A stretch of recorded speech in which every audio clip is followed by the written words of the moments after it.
Ever since Joe Douglas's arrival here in New York, we've been trying to revamp this offensive line, and we've got a few key players in place, but we need a little bit more help. Could the New York Jets spend 2 top 10 picks on the offensive line? Jets, Jets! All right, guys, welcome in. My name's Ryan. I'll be your pilot. If you're new here, hit that subscribe button. If you've been here before, welcome back. I love having you here. Boys and girls, we are discussing the potential of taking 2 offensive linemen inside the top 10 this year. The Jets have 2 top 10 picks, number 4 and number 10. And Joe Douglas is very, very big on the offensive line. Got to protect our nice, new, shiny number 2 overall quarterback in Zach Wilson moving forward. So, should the Jets take 2 offensive linemen inside the top 10? This is the big question.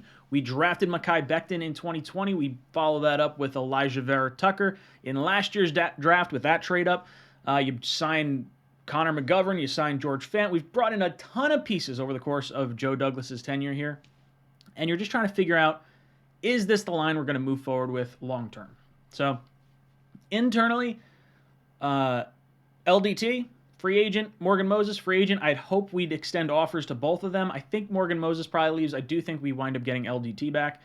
McGovern, this is going to be a problem. McGovern's up for a contract after this upcoming season. George Fant as well. So both those guys could be looking for contract extensions. We are reportedly in talks with George Fant, but that is not secured until the ink is finally dry. So we do have a lot of uncertainty on this offensive line, and that's not even going into like the massive hole at right guard or Mekhi Becton's injury availability sort of awkward situation kind of going on with the Jets right now. So there's clearly some type of demand for offensive line.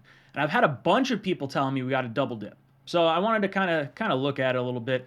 If you had asked me this back in like week 4 or so, I would have said, yeah, let's spend our top 10 pick on a guard or something like that, and let's go with Linderbaum with the Seattle pick at like the back end of the teens or something like that.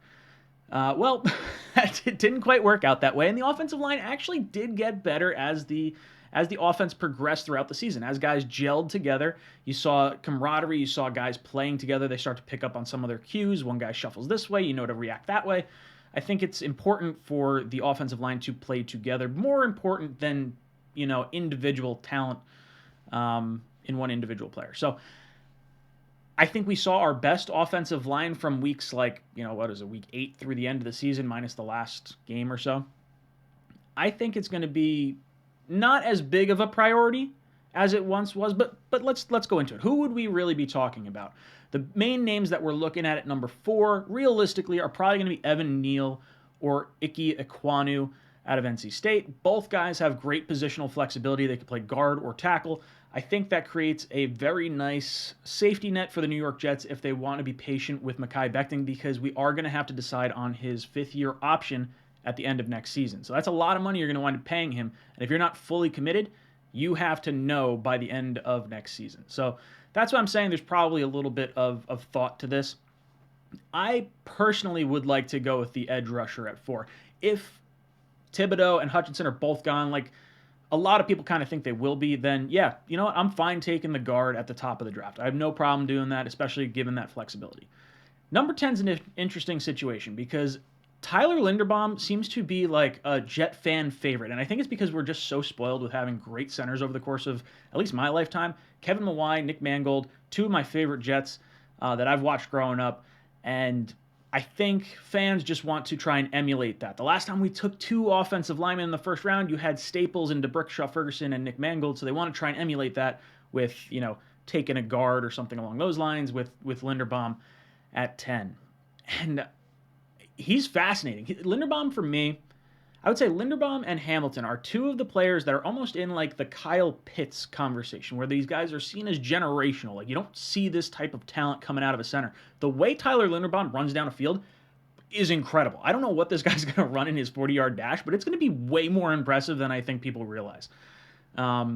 So phenomenally talented center. Probably the most polished center coming out of college in a very long time. So, should the Jets make a move at that point?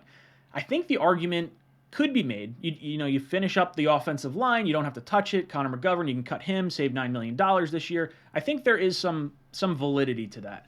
But I think for me, when I'm looking at center, I feel like you could get a center in the third or fourth round and maybe get like 85% of what Linderbaum is. I'm not saying you're going to get Linderbaum in that third, fourth round range, but I think adding an additional player and getting 85% of what Linderbaum is, I think is probably a little more beneficial for the team overall.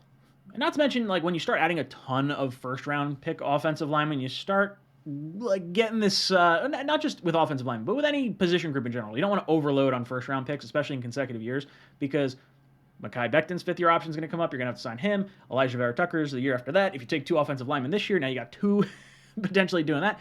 Now, don't get me wrong. If we could wind up getting to that point where we need to re-sign these guys, that's a very nice problem to have. And then, hey, look, you'll have some success, right? You'll have the play action with Zach Wilson. Zach Wilson. You'll have the ability to run screen passes with Michael Carter, possibly if Tevin Coleman comes back. I think there's a lot of benefits, and I think building that wall in front of Zach Wilson allows you to get the most out of your receivers, your quarterback, your tight ends, and your running back. So I think while I get there's an argument, I think there's a better way to build it overall where you can help out the rest of the team. So guys, I want to hear your thoughts. Do you want the Jets to double dip on the offensive line inside the top 10? Do you want it to happen at some point in the draft? How do you want us to approach it? How do you want us to finish the offensive line? Let me know in the comment section down below. And as always, go Jets.